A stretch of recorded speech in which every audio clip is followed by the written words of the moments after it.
Ngayong araw ay ipapakita ko sa inyo kung paano mag-delete ng Facebook account permanently. But before we start, baka pwede namang pakitap muna yung like and subscribe, thank you po. Para mag-delete ng account, punta lang tayo sa Facebook. Tapos tap natin itong tatlong line na nasa upper right corner.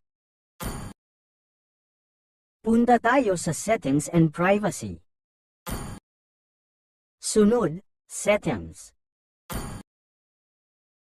Tapos sa Account Center. Tap ang Personal Details.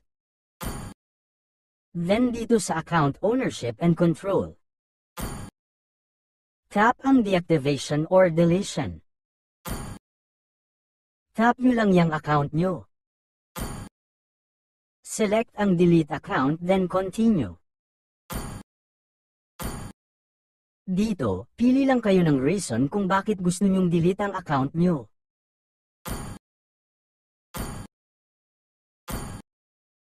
Scroll down lang tayo. Kung may pictures kayo sa account na yan at gusto nyong kunin, tap nyo lang yung download info.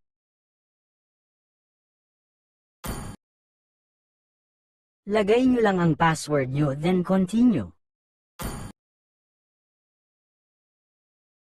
Tulad ng sinasabi dyan, hindi agad-agad mawawala yung account nyo dahil magbibilang muna ng 30 days bago tuluyang ma-delete.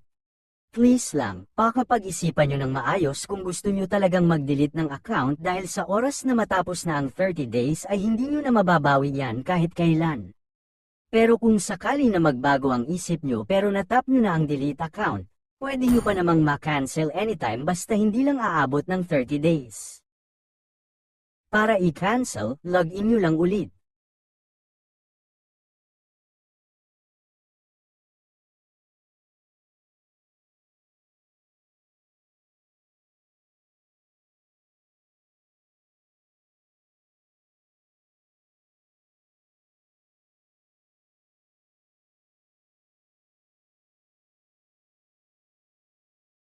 Tapos tap nyo lang yang yes, continue to Facebook.